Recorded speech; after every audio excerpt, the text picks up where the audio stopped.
बहुत समय पहले की बात है। एक विशाल और शक्तिशाली राज्य पर राजा कालकेश्वर का शासन था। वह अपनी निर्दयता और क्रूरता के लिए पूरे राज्य में कुख्यात था। प्रजा उससे डरती थी और वह अपने काले जादू के बल पर राज्य को नियंत्रित करता था। राजा की पत्नी रानी मृगनयनी अत्यंत सुंदर, बुद्धिमान और न्यायप्रिय थी, लेकिन दुर्भाग्य से उसे अपने पति के काले रहस्यों का पता चल गया था। रानी मृगनयनी को यह मालूम हुआ कि राजा कालकेश्वर ने सत्ता के लालच में अपने ही भाई राजकुमार विक्रम को धोखा देकर एक जादुई तोते में उसकी जान कैद कर दी थी। राजा ने यह काला जादू इसलिए किया क्योंकि वह नहीं चाहता था कि उसका भाई उसके सिंहासन का दावा करे। तोते में कैद राजकुमार विक्रम की आत्मा अब महल के एक गुप्त कक्ष में बंद थी और राजा अपनी सत्ता को बनाए रखने के लिए इस रहस्य को छिपाकर रखे हुए था। रानी मृगनयनी को जैसे ही इस सच्चाई का पता चला, राजा ने उसे बंदी बना लिया ताकि वह यह रहस्य किसी और को न बता सके। लेकिन रानी मृगनयनी के पास एक दिव्य शक्ति थी। वह अपनी आत्मा को महल से बाहर भेज सकती थी और दूसरों से संवाद कर सकती थी। एक रात जब राजा सो रहा था, रानी ने अपनी आत्मा को एक ज्ञानी ब्राह्मण के पास भेजा जो जंगल में तपस्या कर रहा था। रानी की आत्मा ने ब्राह्मण से विनती की, हे महात्मा, मेरे पति ने न केवल मुझे बंदी बनाया है बल्कि उसने अपने ही भाई को एक जादुई तोते में कैद कर रखा है। कृपया मेरी और विक्रम की मदद करें।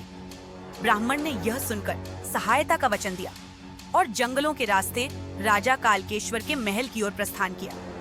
रास्ते में उसे एक दूसरा ब्राह्मण मिला जो अपने जादुई ज्ञान के लिए प्रसिद्ध था।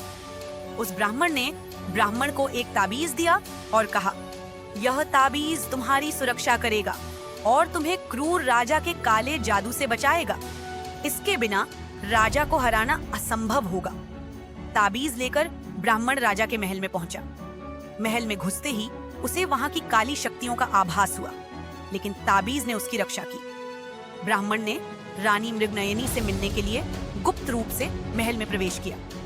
रानी ने उसे बताया कि राजा के काले जादू का राज एक गुप्त कक्ष में छिपा हुआ है जहां एक तोता रखा है। उस तोते में राजकुमार विक्रम की आत्मा कैद है। यदि वह तोता नष्ट हो गया तो राजा की शक्ति हमेशा के लिए समाप्त हो जाएगी। ब्राह्मण ने गुप्त कक्ष की खोज शुरू की। महल के तहखाने में एक काला कमरा था जहां उस तोते को छिपाकर रखा गया था।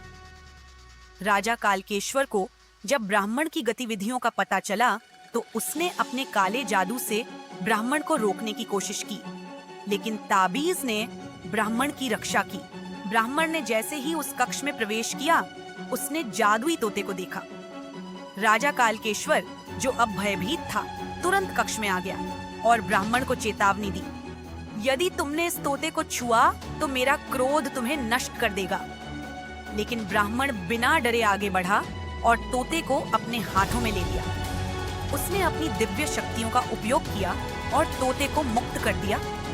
जैसे ही तोता आजाद हुआ, राजकुमार विक्रम की आत्मा भी मुक्त हो गई और राजा कालकेश्वर की सारी शक्तियां नष्ट हो गई। राजा अपने ही काले जादू का शिकार हो गया और उसी क्षण उसकी मृत्यु हो गई। रानी मृगनयनी और राजकुमार विक्रम अब आजाद थे। विक्रम ने राज्य की बागडोर संभाली और न्यायपूर्ण शासन स्थापित किया। रानी मृगनयनी ने भी प्रजा के साथ मिलकर राज्य को फिर से समृद्ध बनाया। राजा कालकेश्वर के अंत के बाद राज्य में शांति और न्याय लौट आया और ब्राह्मण का आभार व्यक्त करते हुए रानी और विक्रम ने अपने जीवन को नए सिरे से शुरू किया। ऐसी ही मजेदार कहानियां सुनने के लिए हमारे चैनल को सब्सक्राइब करें, लाइक करें, शेयर करें और कमेंट करें।